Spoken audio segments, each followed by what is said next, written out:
She shouted that my home was hers. My son stood frozen, silent. That silence was louder than any scream and it shattered everything I believed in. The words didn't just hang in the air, they lodged there like a nail hammered through the drywall of my living room. I could still smell the cinnamon from the coffee cake cooling on the counter, the one I'd baked that morning the way my mother taught me back in 1979. Maple Glen, Ohio, was having one of its gray afternoons, the kind that makes the neighborhood look like it's been dusted in ash and the light through the lace curtains turned my daughter-in-law's face a shade I'd never seen on her. Sharp, triumphant, as if she'd won something she hadn't finished stealing. "Give me the keys, Evelyn," she said, each syllable clipped precise, unforgiving. Sophie had always been tidy that way, tidy hair, tidy smile, tidy little remarks that cut like piano wire.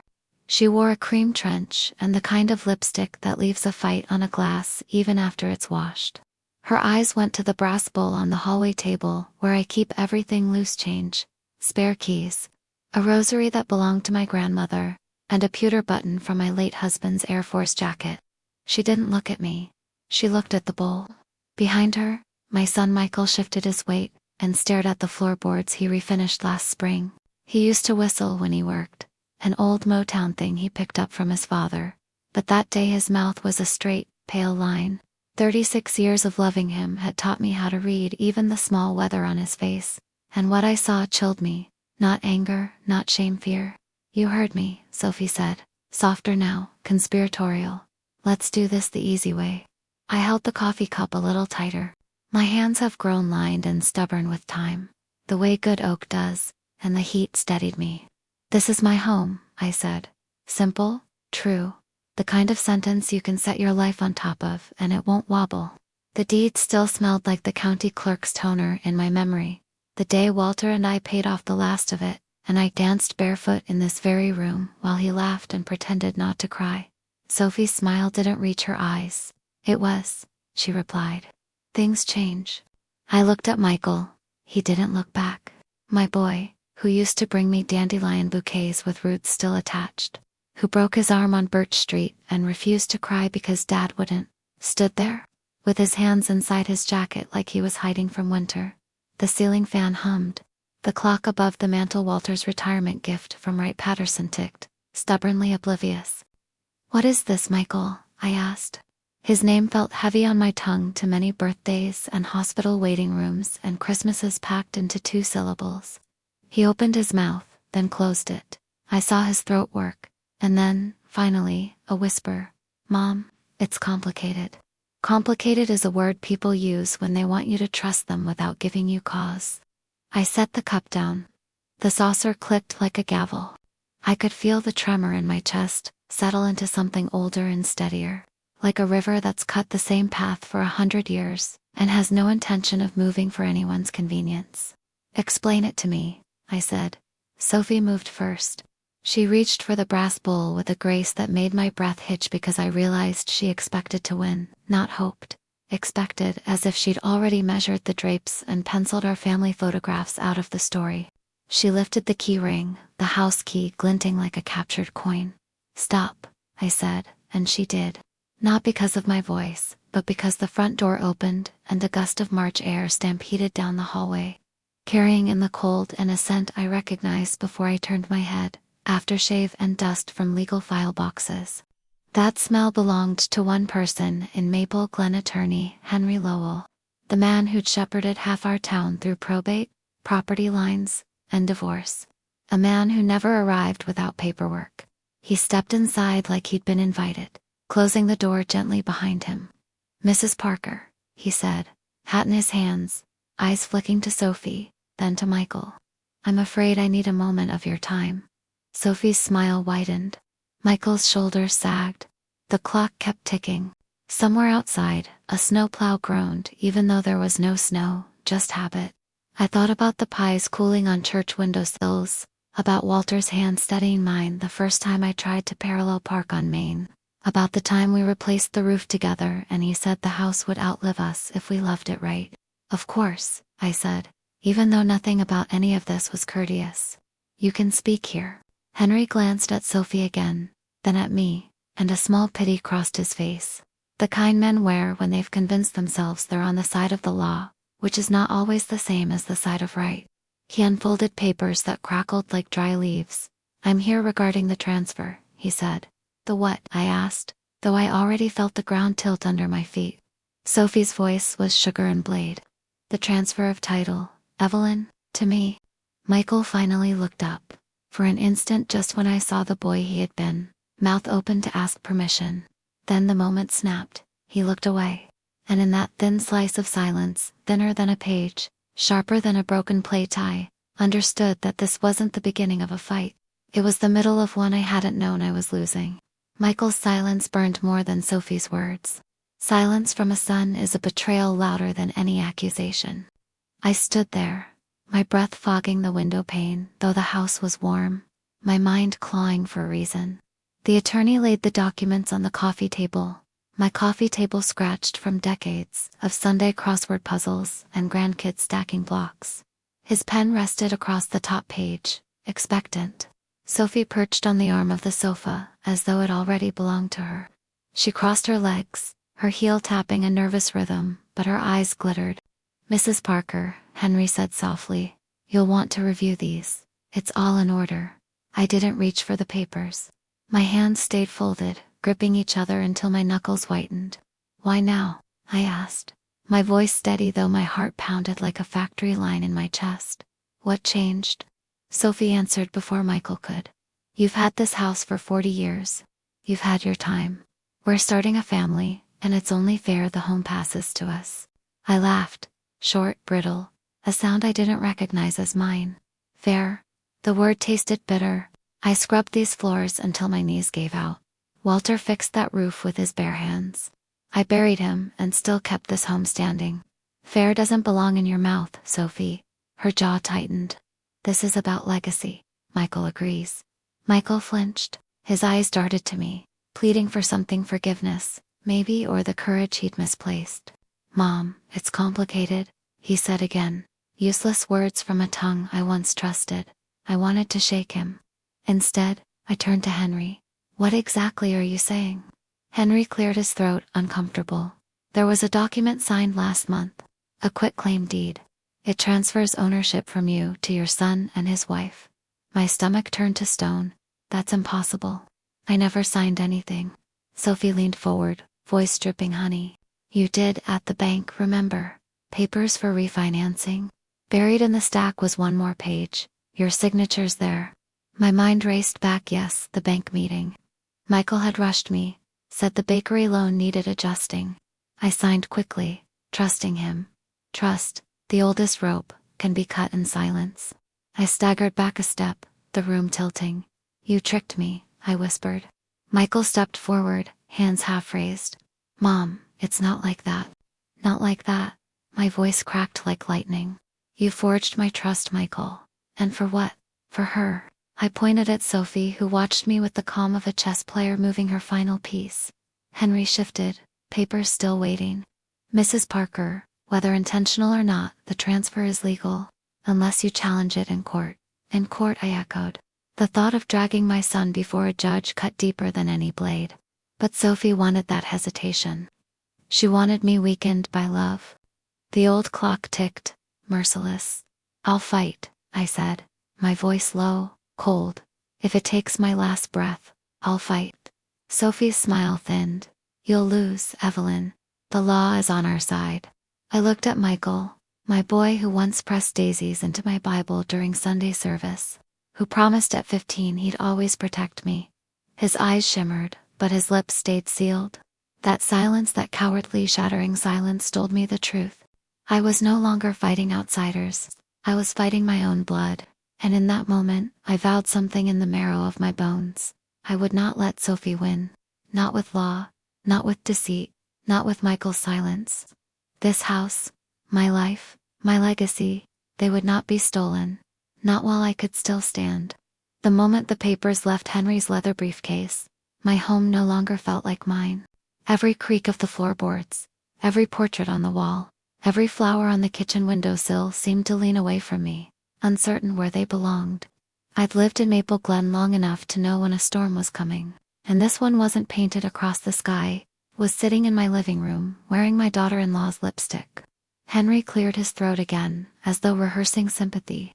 Mrs. Parker, I recommend you consult independent counsel. My role is limited. I simply facilitated what was already signed. His voice trailed off, his eyes falling to the floor. He knew what had been done was ugly, even if it was legal. Sophie stood, her trench coat swaying like a curtain about to close. We'll be moving in soon. I'd appreciate it if you could begin packing. It'll be less painful that way. Her audacity stole the breath from my lungs. Packing, I repeated, like the word was foreign. This is my home. I raised my son here.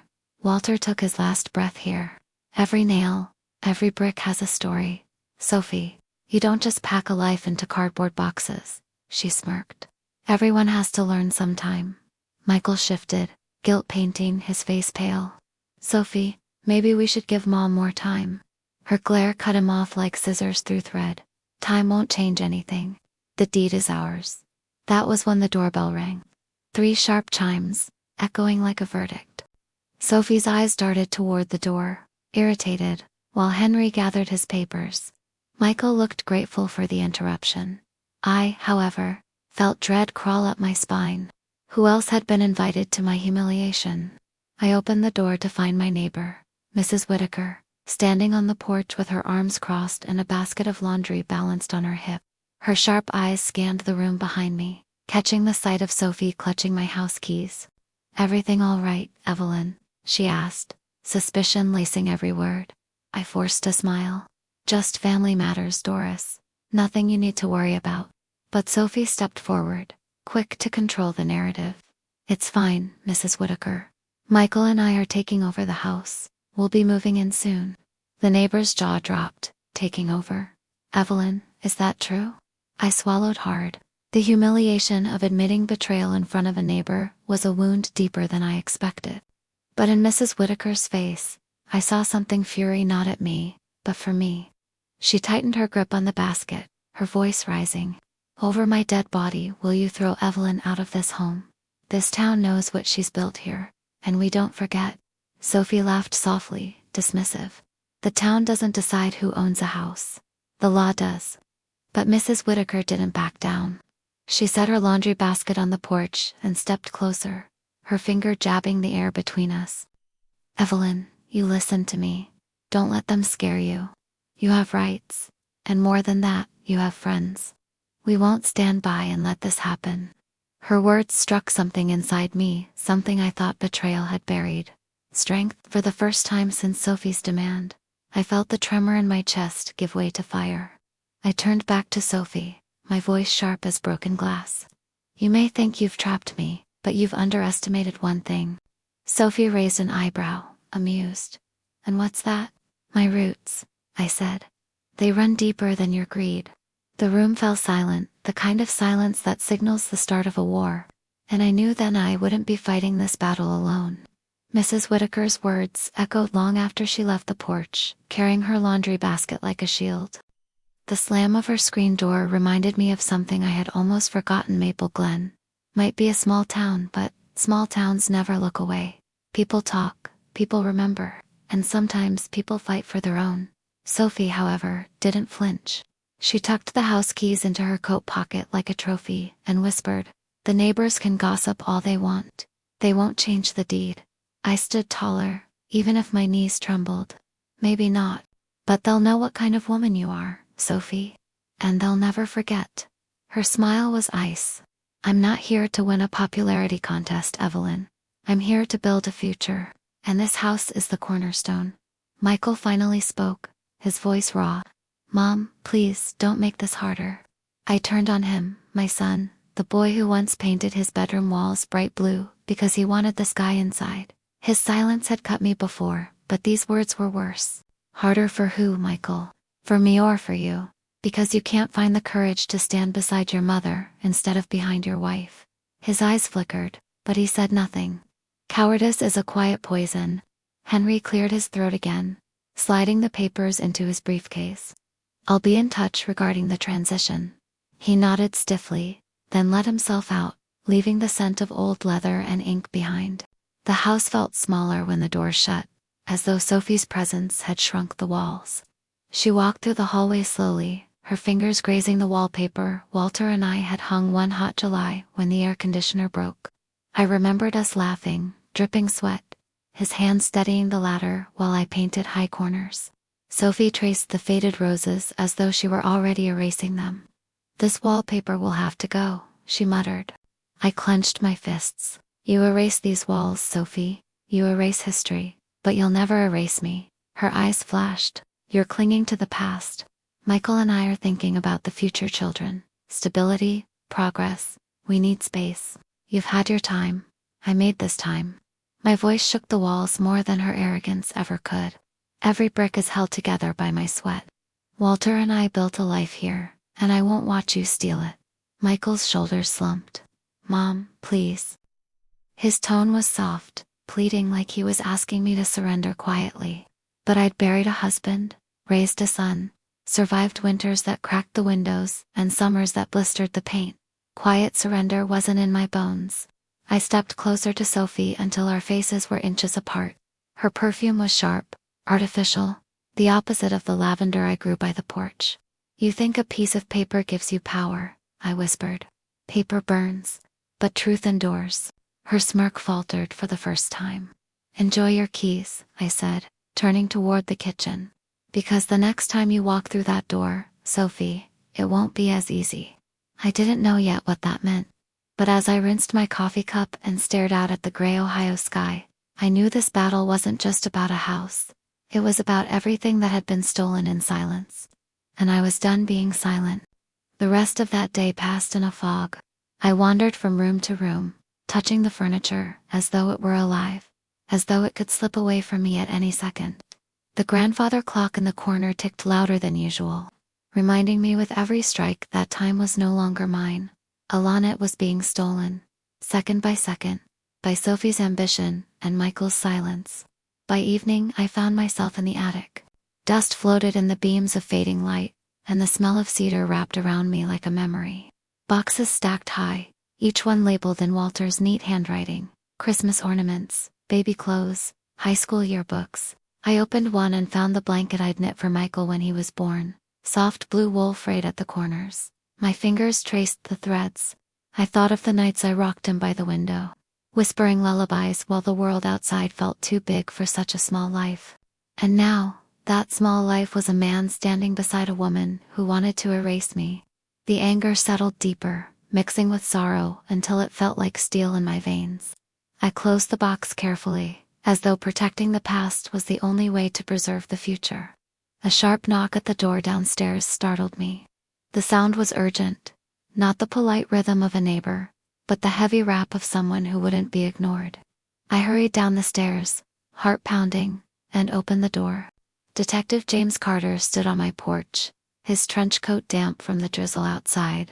He had been a friend of Walter's back when they both served in the reserves, and though the years had added gray to his hair, his eyes were still sharp, observant. "Evening, Evelyn," he said. "Mind if I come in?"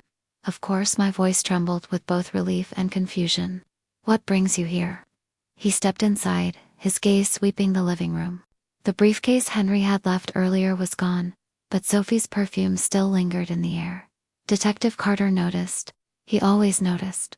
"I heard some things," he said. "And I'd rather you heard them from me than through the grapevine." I closed the door, bracing myself.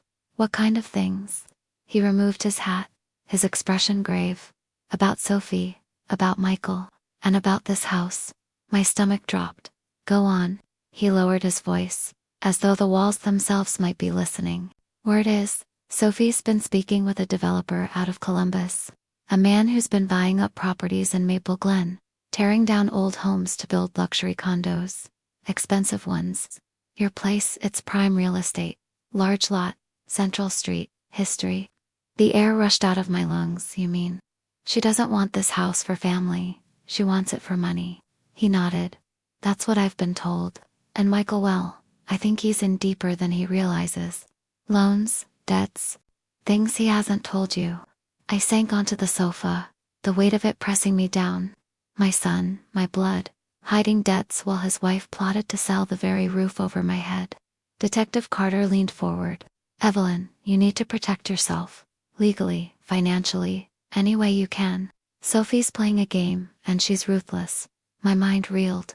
Images of Walter flashed before me, his steady hands, his promise that this home would always be mine, our fortress against the world. I clenched my fists until my nails dug into my palms. Thank you, James, I whispered. I won't let them win, not like this. He placed a reassuring hand on my shoulder. Good. Because if Sophie thinks she's already won, she's underestimated you. As he left, the drizzle had turned to steady rain, tapping against the windows like a warning. I stood there, staring at the dark street, the houses lined up like soldiers in the storm. I wasn't just a widow with fading strength. I was Evelyn Parker. This house was my legacy, my heart, my battle to fight. And Sophie was about to learn that she'd picked the wrong woman to cross. The rain had stopped by morning, but the sky remained heavy, as though even the clouds were holding their breath. I stood at the kitchen counter kneading dough, the rhythm steadying me the way it always had. Flour on my hands, the hum of the old refrigerator, the scent of yeast rising. These were the constants in my life.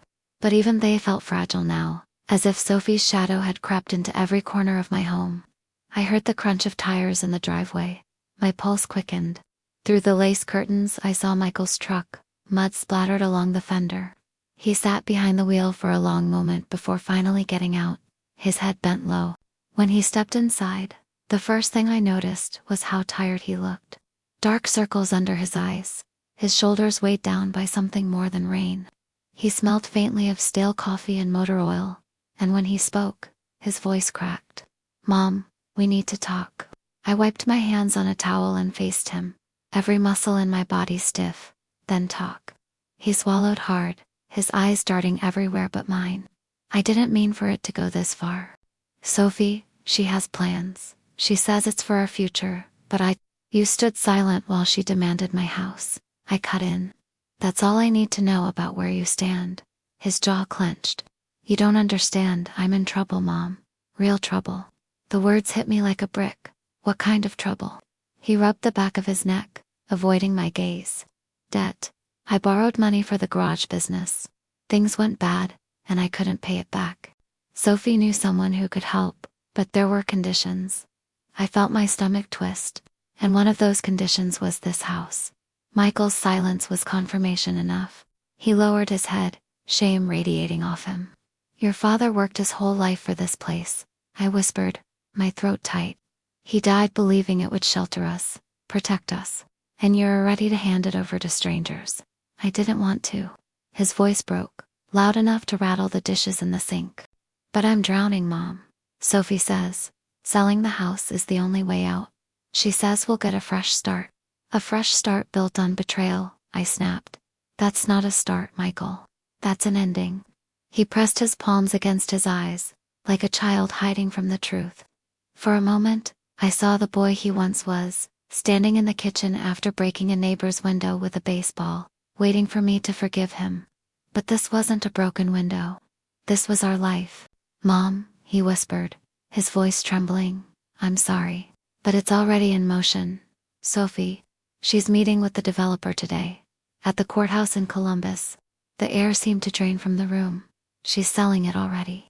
He nodded, shame pulling his shoulders down. Something inside me snapped not with rage, but with resolve. Then I'll be there, I said. And she won't get away with this. Michael's eyes widened. Mom, don't. You'll just make it worse. No, I said firmly, my voice steady as steel. What's worse is letting someone steal everything your father and I built. I won't stand by while she erases us. I grabbed my purse from the chair, my hands shaking but my heart fierce. For the first time in weeks, I felt like myself again, not a victim, but a woman ready for war. Michael reached for me, his hand trembling. Mom, please. But I pulled away. If you won't fight for this family, Michael, then I will. Alone, if I must.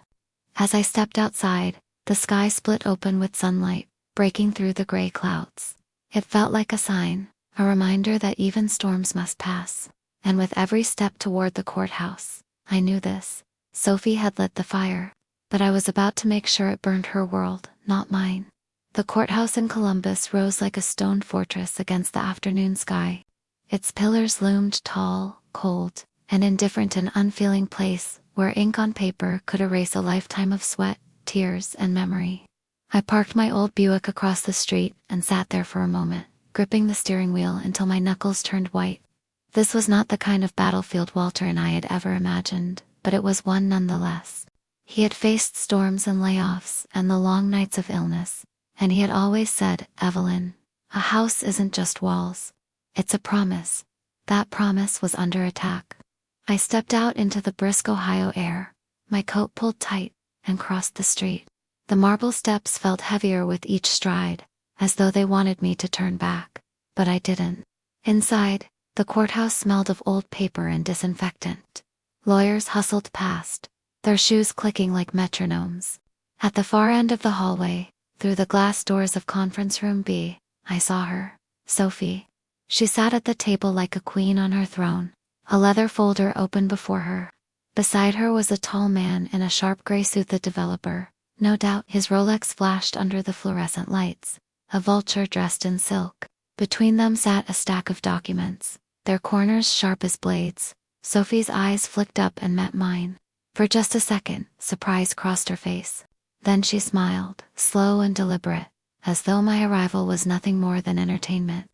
"Well," she said, her voice echoing in the room as I stepped inside, "I didn't expect you'd have the courage to show up."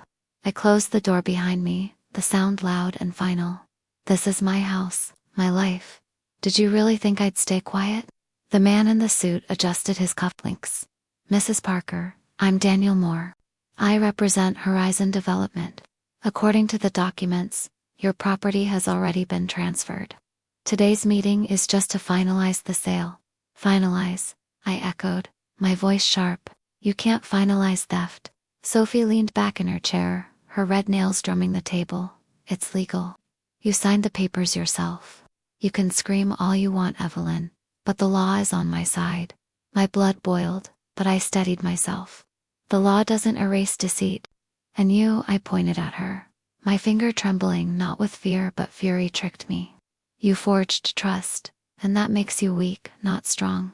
Daniel Moore raised an eyebrow, unimpressed. "Mrs. Parker, unless you have proof of coercion or fraud, the transaction stands." Proof. The word rang like a bell, and suddenly I remembered. The night Detective Carter had come, warning me. The whispers about Sophie's secret meetings, the debts, the developer's name. Proof was closer than she realized. I leaned across the table, my voice calm but unyielding. "Be careful what you sign, Sophie. Sometimes the paper that saves you today becomes the evidence that destroys you tomorrow." Her smirk faltered, just slightly. I turned to Daniel Moore. "This isn't over. You may think you're buying land, but what you're really buying is a war. And trust me, Mr. Moore, this town doesn't take kindly to vultures." His eyes narrowed, measuring me. For the first time, I saw uncertainty flicker there. I straightened my shoulders, every ounce of my being alive with resolve. "You may have the ink, but I have the truth. And I'll bleed every drop of it into this fight if I must." I left the room before Sophie could reply, the echo of my footsteps louder than her silence. And as I stepped back into the gray Columbus air, I knew this. The battle had begun, but the war was far from over. The drive back from Columbus was long. The highway stretched like a ribbon of doubt and resolve. Trucks roared past, and the radio crackled with static, but my mind was too loud for any distraction. Sophie's smirk haunted me. Daniel Moore's polished arrogance echoed in my ears. And Michael's silence, always his silence, hung heavier than the gray clouds above the interstate. By the time I reached Maple Glen, dusk had settled over the town. The streetlights flickered on, bathing the sidewalks in weak amber. My Buick rumbled into the driveway, and as I killed the engine, I saw Mrs. Whitaker's porch light blink twice. A signal. She'd been my neighbor for 30 years, and she knew how to speak without words. I crossed the yard, gravel crunching under my shoes, and knocked once. She opened the door before I could knock again, her lips pressed thin, eyes sharp as pins. "Come in, Evelyn. You look like you've seen a ghost." "I've seen worse," I muttered, stepping inside. The warmth of her kitchen, with its smell of pot roast and lemon cleaner, was a balm I didn't know I needed. I told her everything, the courthouse, the papers, the developer. Sophie's triumphant grin. Mrs. Whittaker listened, her arms folded tight, nodding here and there. When I finished, she set her coffee mug down with a decisive thud. "That woman's poison," she said flatly, "and your boy's too tangled in her web to see straight. But listen to me, Evelyn, you're not alone in this. The people in this town love you. They've bought your pies, your bread, your kindness for years. You think they'll let some outsider waltz in and tear it all down?" Her words were comfort, but also a reminder. Community was power, and Sophie had none of it. She had papers and greed, but not roots. "James Carter suspects fraud," I whispered, leaning closer. "He says Sophie's dealing with developers behind Michael's back. If I can prove it, then you'll have her cornered," Mrs. Whittaker finished. She tapped her fingers against the table. "You need evidence. Hard evidence. Something no lawyer can twist." I nodded. "But how?" Her eyes gleamed. "You're not the only one who knows how to keep watch in this town. Sophie's careless. Too busy scheming to notice eyes on her. I've seen her at the diner with that slick man in the gray suit, passing papers like high school kids trading notes." My heart raced. "You saw that?" "Twice," she said firmly. "And I'm not the only one. Folks talk. You gather their stories, Evelyn. You string them together, and you'll have a rope tight enough to hang her lies." I exhaled the first breath of hope in days. "Thank you, Doris. I'll fight her, with every ounce I have left." Mrs. Whittaker placed her weathered hand over mine. "Walter would be proud, and Michael, well, he'll see the truth someday. Until then, you fight for him, too." When I stepped back into the night, the air was crisp, the stars sharp against the velvet sky.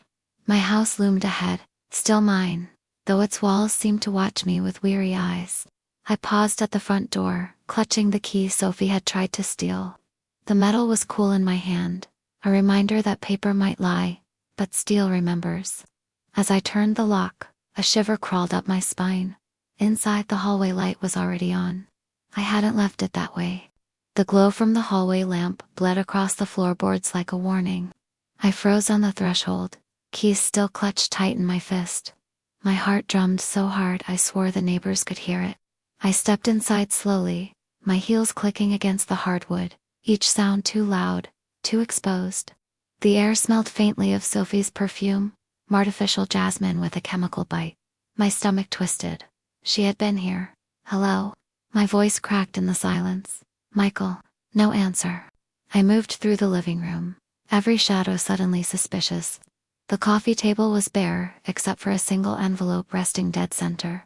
My name scrawled across the front in thick black ink. Evelyn, hands trembling, I picked it up. Inside was a photocopy of the quitclaim deed, the same one Sophie claimed I'd signed. But this copy was different. At the bottom, alongside my signature, was another one. Not Sophie's. Not Michael's. Daniel Moore. The developer hadn't just been waiting for the sale, he had already bound himself to it. The ink was fresh, smudged slightly at the corner, as though someone had signed it in haste. My blood chilled. This wasn't just Sophie's scheme, it was a contract already in motion, backed by someone who had power, money, and the kind of influence small-town widows like me couldn't simply swat away. I heard a creak from upstairs. The envelope slipped from my hands, my breath caught. The attic door groaned, as though pushed shut by someone trying to be quiet. I grabbed the fireplace poker from beside the hearth, Walter's old iron tool, heavy and familiar, and crept toward the stairs. "Who's there?" My voice was steadier this time, sharper. No reply. Each step groaned under my weight as I climbed. Memories of tucking Michael into bed as a boy flooded my mind, his glow-in-the-dark stars still faint on the ceiling of his old room. But now every corner felt hostile.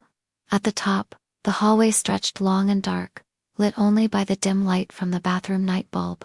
I inched forward, poker raised, until I reached the attic hatch. It was shut. But on the wooden floor just beneath it, faint and undeniable, lay a red heel print. Sophie's? My stomach dropped. She had been here, maybe still was. I spun back toward the stairs, every instinct screaming to get out. But before I could move, the phone on the nightstand in my bedroom rang, its shrill tone cutting through the silence like a blade. I rushed to it, nearly tripping, and snatched the receiver. Evelyn Parker. The voice was male, calm, and precise. "Daniel Moore, you stay out of my house," I hissed. He chuckled softly. "Your house. Mrs. Parker, you should be careful with that word. It no longer applies. You forged me, you tricked me, and I'll prove it." "Oh, I don't doubt you'll try," he said smoothly. "But I'd think twice before dragging your son through court. Do you really want Michael's debts exposed to the entire town? Do you want everyone to know how deep he's sunk?" My grip on the receiver tightened. He knew everything. Daniel's voice lowered, almost tender. "Walk away, Evelyn. Leave the house quietly, and no one needs to see the rest of the evidence. Otherwise, well, Maple Glen loves gossip. Imagine what they'll say about your family once they know the truth." The line clicked dead before I could reply. I stood there shaking, the poker still in my other hand, the phone silent in my grip. Upstairs, the attic hatch creaked again, as though someone or something was still moving. I wasn't sure if it was Sophie or just the house itself groaning under the weight of betrayal. But one thing was certain: the war had grown teeth, and Daniel Moore had just made it personal. The attic hatch groaned once more, long and low, like the house itself was straining against secrets too heavy to hold. I stood frozen in the upstairs hallway, the poker slick in my sweating hand, my ears straining for any sign of movement. But after that sound, there was only silence, thick, suffocating silence. I forced myself to breathe. If Sophie is still here, she wants me afraid, I thought. And if she isn't, she left something behind. Either way, the attic was no longer just a place for old Christmas ornaments and boxes of Walter's uniforms. It was a battlefield. I steadied the ladder with one hand and tugged the rope. The hatch creaked open, and a puff of dust cascaded down like ashes. I climbed slowly, every rung groaning beneath my weight. When my head cleared the opening, I swept the beam of a flashlight across the cramped space. Nothing moved. No Sophie, no intruder. Just shadows draped over boxes, old trunks, and a pile of forgotten quilts. But on top of one trunk sat something that didn't belong. A folder, black leather, sleek and new. I pulled myself up and crossed the creaking floor. My hands shook as I opened the folder. Inside were contracts neatly clipped, each one bearing the Horizon Development letterhead, and stapled to the top was a check, $500,000, already signed. The payee line was blank. They were ready to buy. All they needed was Sophie's signature, and my home would vanish into their ledger like it had never been mine. My stomach twisted. This wasn't speculation anymore. This was proof. Sophie and Daniel had planted it here, in my attic, like a knife at my throat. Maybe she'd been interrupted before she could take it. Maybe she wanted me to find it, to crush me under inevitability. I shoved the folder under my arm, climbed down, and slammed the hatch shut. If Sophie thought this evidence would break me, she didn't know who she was dealing with. But as I stepped into the hallway, I froze again. Michael stood in the doorway of his old room, his face pale, his eyes wide. "Mom," he whispered, his voice shaking. "What are you doing with that?" I clutched the folder tighter. "The better question, Michael, is what are you doing hiding this in my attic?" His mouth opened, then closed. His silence, the silence that had become my torments, said more than words ever could. He knew he had known. Tears burned behind my eyes, but I refused to let them fall. "Tell me the truth," I demanded. My voice echoed down the hallway like a gavel striking wood. "Were you part of this from the beginning?" Michael stepped closer, his hands trembling at his sides. "I didn't mean for it to get this far. Sophie said it was the only way. The debts, Mom. They were going to take everything. She promised this house would fix it all. This house." My laugh came out raw, broken. "This house isn't a bandage for your mistakes. It's the only thing your father and I left you that wasn't broken." He looked at me then, really looked, and for the first time in weeks, I saw shame flicker across his face. But shame was a fragile thing, and Sophie's grip on him was stronger. "Please, Mom," he whispered. "Just let it go." I held the folder high, shaking it like a torch. "This is fraud, Michael proof, and I'll take it to court if I have to." His eyes widened in panic. "You don't understand what they'll do if you fight this." "I understand perfectly," I said, my voice cold as steel. "If I don't fight, they'll win. And if they win, I lose, not just this house, but you." For a long moment, neither of us spoke. The old clock downstairs chimed once, twice, the sound cutting through the silence like a verdict. Finally, Michael lowered his gaze. "Then you've already lost me, Mom." The words hit harder than any betrayal Sophie could conjure. And as he turned away, leaving me alone in the hallway with the folder pressed to my chest, I realized the cruelest truth of all. This wasn't just a war for a house anymore. It was a war for my son's soul. I spent the night in the kitchen, the folder open on the table, papers spread out like battlefield maps. The lamp cast long shadows across the contracts, the check, the forged signatures. I read every line until the words blurred, until my eyes stung, until exhaustion pressed heavy on my shoulders. But sleep never came. Every time I closed my eyes, I saw Michael's face, my boy, whispering that I'd already lost him. His words cut deeper than any blade Sophie or Daniel could wield. By dawn, I brewed coffee strong enough to burn and sat by the window, watching the first hints of light crawl over Maple Glen. The town was waking, a delivery truck at the diner, Mrs. Peterson walking her dog, the paperboy tossing folded news onto porches. Normal life, steady and unbroken. But inside my house, everything was fractured. At 7 sharp, a knock rattled the front door. I hesitated, clutching the poker still leaning against the wall. Another knock, firmer this time. When I opened the door, Detective Carter stood there, his expression grim, his hat dripping with morning dew. "Evelyn," he said, stepping inside, "we need to talk." I gestured to the table piled with documents. "So do I." His eyes widened as he scanned the papers. He pulled on his glasses, flipping through pages, his lips tightening into a thin line. "This is exactly what I feared. Horizon Development isn't just circling you're already in their net." I told him about Sophie, about the courthouse, about finding the folder in the attic. His face darkened. "She's bolder than I thought. She's reckless," I snapped. "But reckless people can be dangerous." He nodded slowly.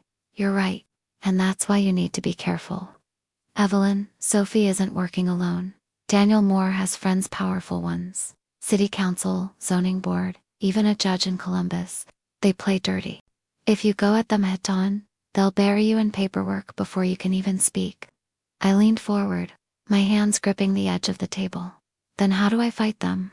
Detective Carter studied me for a moment, his eyes heavy with something between admiration and pity. "Not in court, not yet.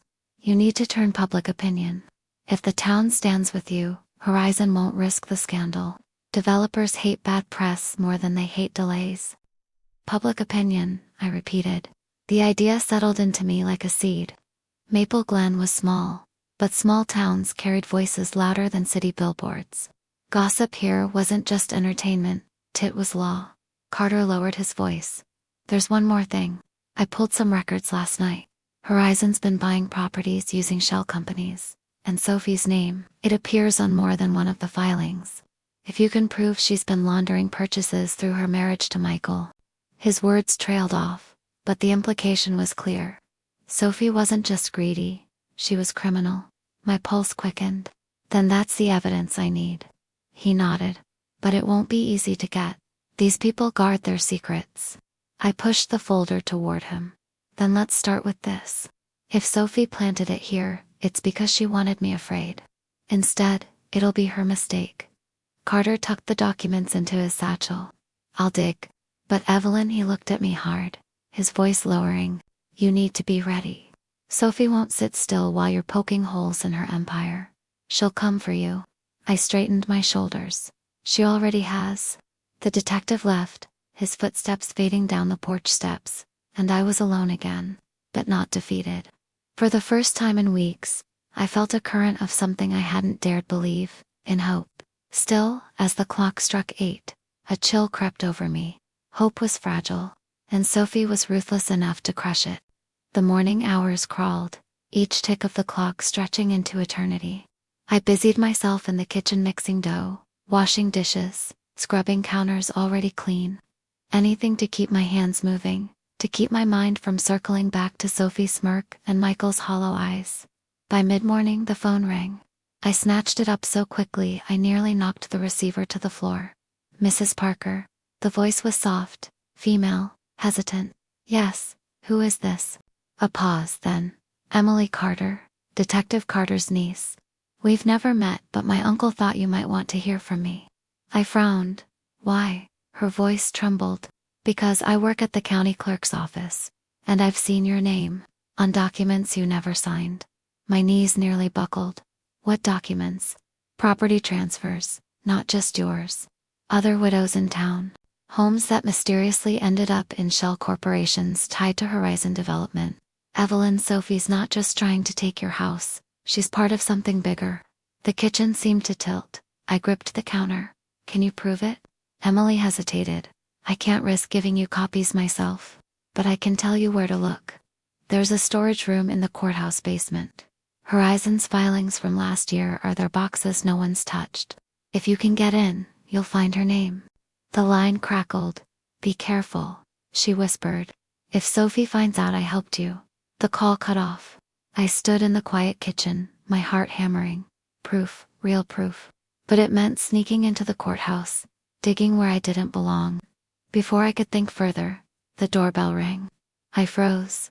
Through the lace curtain I saw Sophie's red convertible parked at the curb, gleaming in the sun like a threat. She stood on my porch in a navy dress, her lipstick brighter than blood, her hand poised against the doorframe as though she already owned it. I opened the door but didn't invite her in. Well, she said, her smile sharp, don't you look tired? Rough night. What do you want, Sophie? She tilted her head. Just to check in. Make sure you're adjusting. Her eyes flicked past me into the house. It's strange, isn't it? How quickly something you thought was yours becomes someone else's. I gripped the doorknob until it dug into my palm. You may have papers, Sophie, but I have proof. Her smile faltered for half a heartbeat. Then she leaned closer, her perfume cloying. Careful, Evelyn. Digging too deep can get a person buried. The words slithered into me, cold and threatening. Before I could reply, she slipped a folded paper into my hand. Consider this a kindness.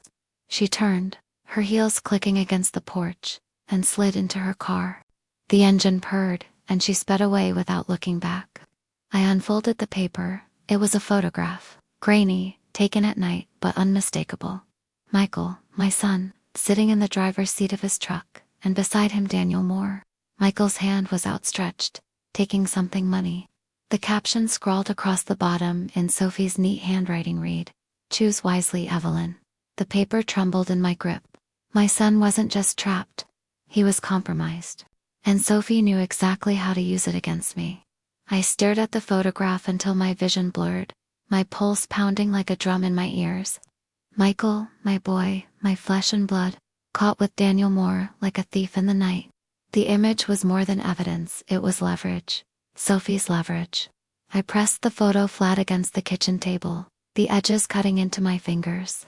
She wanted me to surrender, to crumple under the weight of shame, to give up the house before the whole town saw what Michael had done. But surrender wasn't in my bones. Walter hadn't built this life with surrender. He'd built it with grit. That evening, I called Detective Carter. His voice was low, steady. Evelyn, if Sophie has photographs, she's playing dirtier than I thought. But it also means she's desperate. People don't waive blackmail unless they feel the ground shifting. What do we do? I asked, my throat raw. We hit her where it hurts. Public opinion. The plan formed quickly. Sunday, the Maple Glen Community Hall would host the quarterly town meeting. Every shopkeeper, every teacher, every family would be there. Horizon Development had been sniffing around for months, and people were uneasy. If Sophie wanted to win, she needed silence. If I wanted to win, I needed noise. The night before the meeting, I didn't sleep. I sat at the dining table, spreading out the folder from the attic. The photograph Sophie had delivered, the scraps of gossip and whispers Mrs. Whitaker had gathered. I wrote everything down in neat lines, names, dates, deeds. My hands ached, but my mind was sharper than it had been in years. When morning came, I wore Walter's old Air Force pin on my lapel. A reminder, this wasn't just my fight, it was ours. The community hall buzzed with voices, the smell of coffee and donuts filling the air. Sophie was already there, gliding between groups, her smile wide, her voice dripping sugar. Michael trailed behind her, pale and withdrawn, like a ghost tethered to her shadow.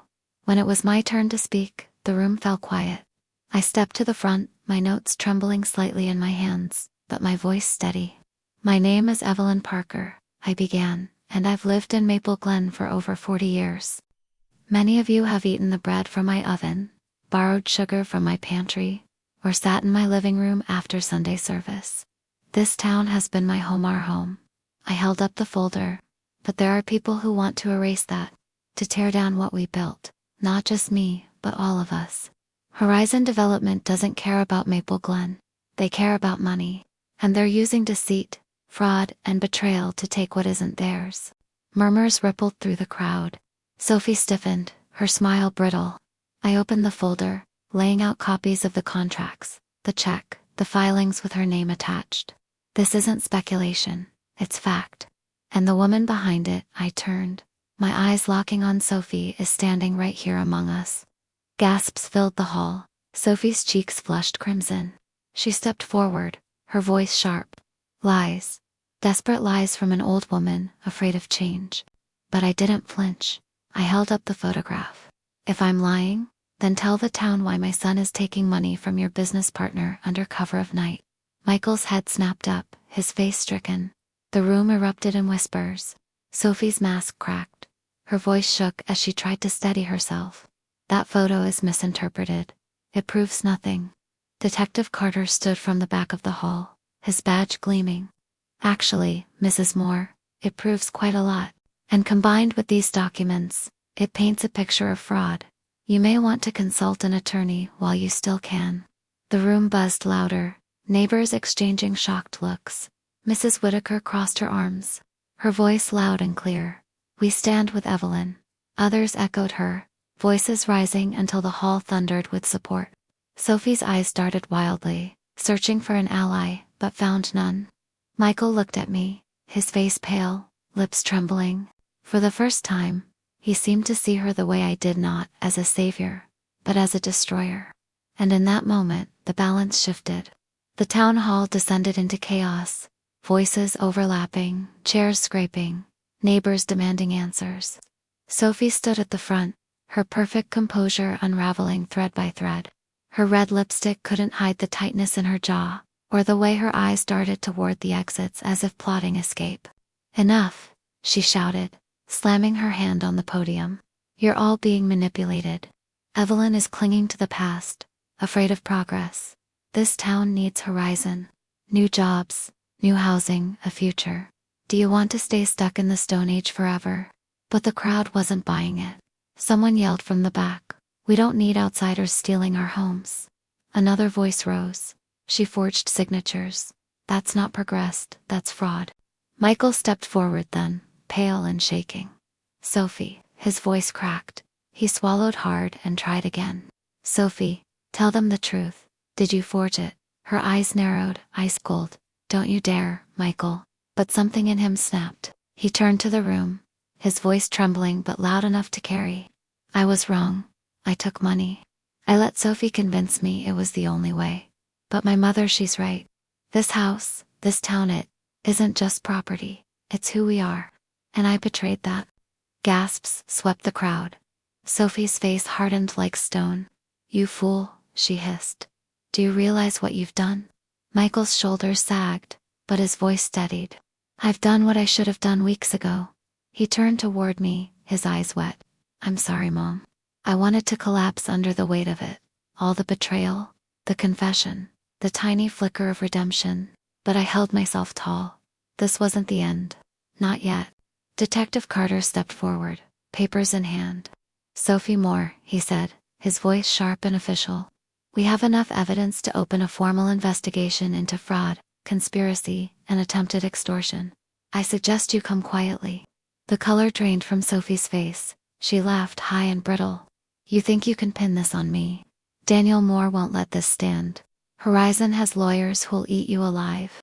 But even as she said it, she saw the truth in the room, the neighbors' closing ranks. The glares of people who once smiled at her out of politeness now turned into knives.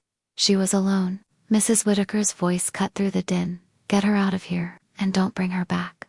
The crowd erupted in agreement. Two deputies moved forward, their hands firm on Sophie's arms. She thrashed, her voice shrieking, You'll regret this. All of you. This town will rot without me. But her words rang hollow. The woman who once strutted with the confidence of a queen was dragged out like a thief, her heels scraping against the wood floor. When the doors slammed shut, silence fell heavy. Michael stood there, broken, his eyes searching mine like a boy again. "Can you ever forgive me?" he whispered. I didn't answer right away. Forgiveness wasn't simple. Trust once shattered doesn't mend overnight. But as I looked at him, my son, Walter's son, I knew this much. Sophie's grip on him was broken, and for now, that was enough. The following morning, Maple Glen woke to whispers that traveled faster than the sunrise. By noon, the story was everywhere: at the diner, in the barber's chair, in the aisles of the grocery store. Sophie Moore arrested, Horizon Development exposed. Evelyn Parker stood her ground. I sat on my porch, a mug of black coffee warming my hands, and watched as neighbors walked past, tipping their heads, offering smiles filled with respect. For years, I'd been the quiet widow on the corner, the baker who kept the town fed. Now, I was something else. A reminder that even the smallest voice can roar loud enough to rattle giants. Michael joined me on the steps, his shoulders hunched, his face drawn with shame. "I don't deserve to sit here," he murmured.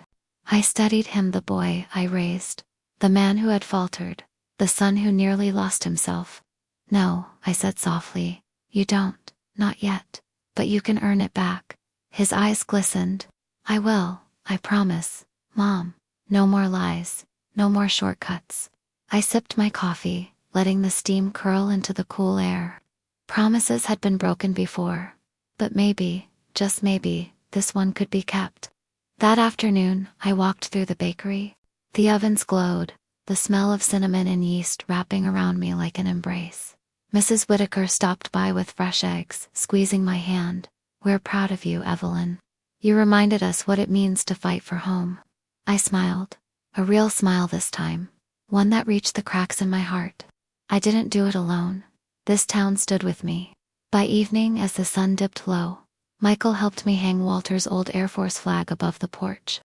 The fabric caught the wind, snapping sharp against the sky.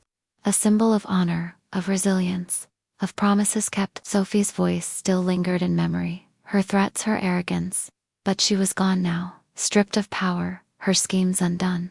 Horizon would retreat. Carter made sure of that, and Daniel Moore, he was next. I looked out at the house Walter and I had built, the garden he had planted, the bakery we had poured our souls into. It was still mine, ours. Leaning against the porch rail, I whispered to the night, "We won, Walter. They tried to take everything, but we're still standing." The crickets answered in chorus, the wind carrying the scent of honeysuckle through the yard. For the first time in months, peace settled over me. Not perfect, peace scars would remain. Wounds would take time to heal, but peace nonetheless. And as the stars pricked the velvet sky, I knew one thing with absolute certainty. They had underestimated me. They thought I was an old woman too tired to fight.